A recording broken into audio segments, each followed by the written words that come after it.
Week 17 concluded, and that means there's some championships out there, baby. How did you do? Did you win? Did you lose? Did you take home the dub? Did you become a champion? Because they can't take this away from you. They can never take this from you. This is yours now. Well, I mean, after the season, you kind of got to give it back. But metaphorically speaking, this is yours now. I was in a championship this week. Let's see how it went. Oh, what's that? Oh, the Oracle. Myself, of course. Up against Joe Money, Joe Problems. Got me a nice clean 128 over 106. But what's this? I didn't start a quarterback? Why would I not do that? Well, I was winning by so much. It was not necessary. When Christian McCaffrey went down, I was beside myself. I was like, why is Elijah Mitchell in the game? But Zamir White, Isaiah Likely, and James Conner did their thing, as well as my kicker. Hey, Harrison Butker did work. 25 points, are you kidding me? Let's go. Every championship is sweet, but I've won this league 2 of the last 3 years, and it comes with a nice championship belt, which I will be getting shortly. Cannot wait until I just get to flex with it. You know I'm gonna wear it around everywhere. Me and this championship belt, we go way back. I take it on a couple trips.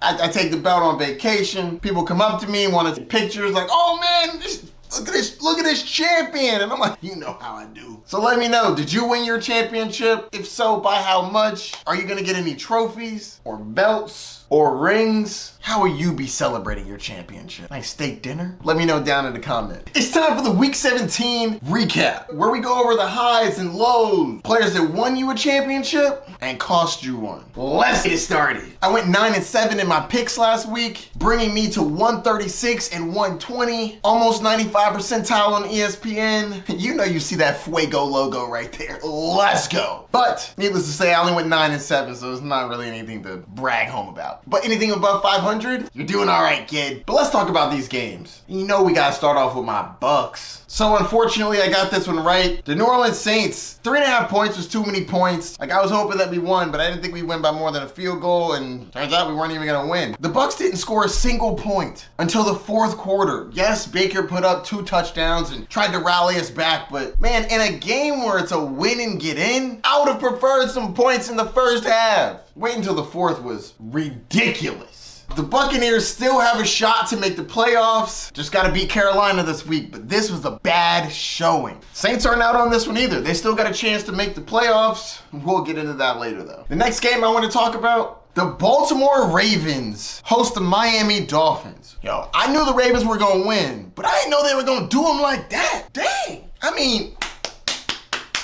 just smacked them up. Let's dive into the numbers a little further. Baltimore had 56 points and vaulted Lamar Jackson into the MVP conversation. Let's see how he got there. Lamar Jackson threw for over 300 yards and 5 touchdowns. Wow. I just have one question. Is that quarterbacky enough for you? My man had 3 incompletions. Lamar Jackson is that dude. And the man found something in this Zay Flowers. Only 3 receptions, but he had over 100 yards and a touchdown. Honestly, they were just spreading the wealth. And you get a touchdown. You get a touchdown. Justice Hill. My man Isaiah Likely. We gonna get into that later, but boy, appreciate them points, baby. Somebody might have had him in the championship game this week. We gonna get into that. But this was just an all-around butt kicking. I mean, not even close. 56-19. The Dolphins are in a must-win next week. Can't wait to get into that one. Should be interesting. The Philadelphia Eagles should be absolutely ashamed of themselves. All you had to do was win your last 2 games, and you were gonna win the division and be the number 2 seed. Now you're fighting for the division, which is really out of your hands. It comes down to the Dallas Cowboys winning the game against the Washington Commanders, and all you had to do was beat the Arizona Cardinals. Tisk, tisk, tisk. This defense is absolutely horrific. Now, don't get me wrong. Arizona Cardinals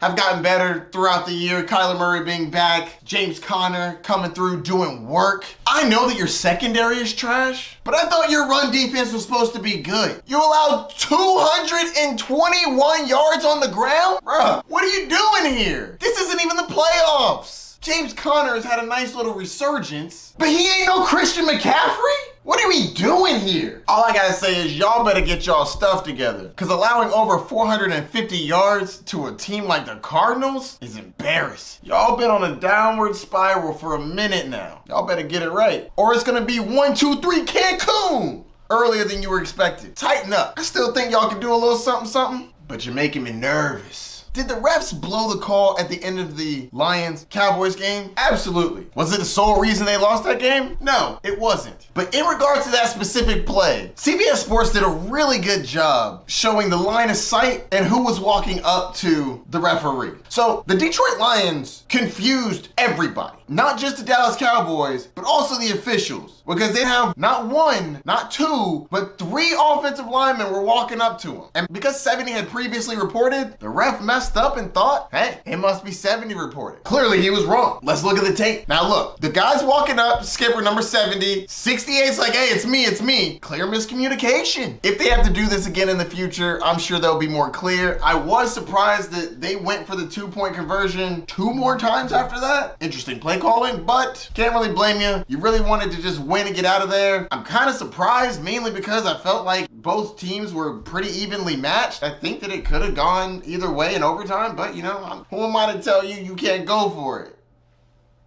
Lions did cover my spread at the end there though. Dak played pretty well, 345 and 2 with 1 pick. Should have been 3 touchdowns. CeeDee Lamb, how you fumble in the end zone, bro? Tighten up. Can't be too mad at you though, CeeDee, because you balled out, baby. 13 receptions for 227 yards and a touchdown. CeeDee Lamb definitely won some people their championship this week. Book it. He had like 40 points in my league. This was an interesting storyline. The Chicago Bears were chanting, "We want Fields," towards the end of this game, which I thought was interesting. Because I feel like, am I having deja vu? Weren't we in this situation last year? Justin Fields plays aight. You got the number 1 seed locked up by the Panthers. That was still a wild trade to me. Anyways, if I was the Chicago Bears, I'm trading Justin Fields because you could probably get a first plus, and I'm gonna go get the quarterback of the future.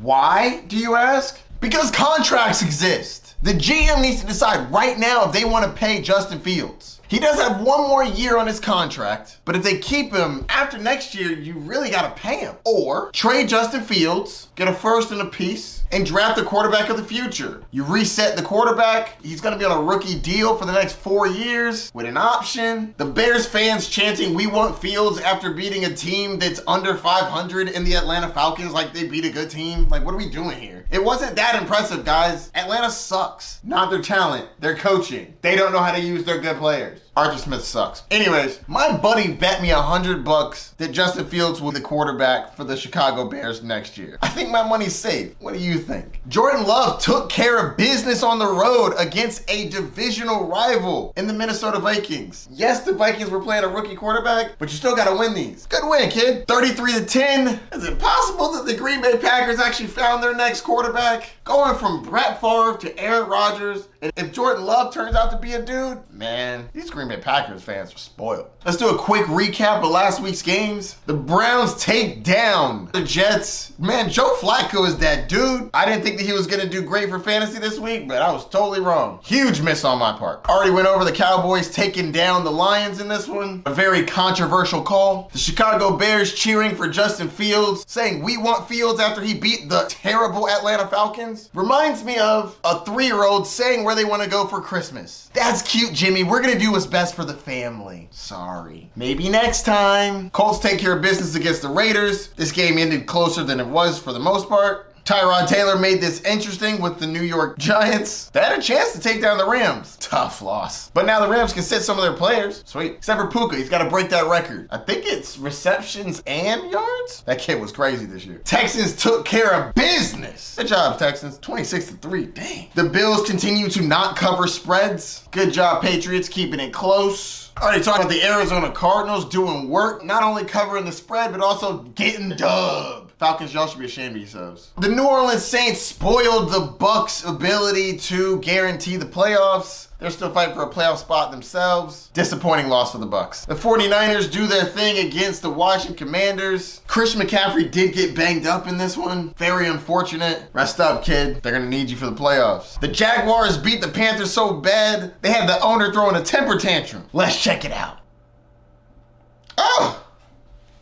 Sir, how you just gonna be throwing a drink on somebody and then walking away like you didn't just do that mess? Tisk, tisk, tisk. I think they have it in slow motion. Let's get a closer look. Oh, look at this man. And then angrily throw it down like, oh man, oh shucks. This guy, no class. Thought you were supposed to be a baller. Great job by the Jaguars though. Huge miss by me. We already talked about this Ravens beatdown.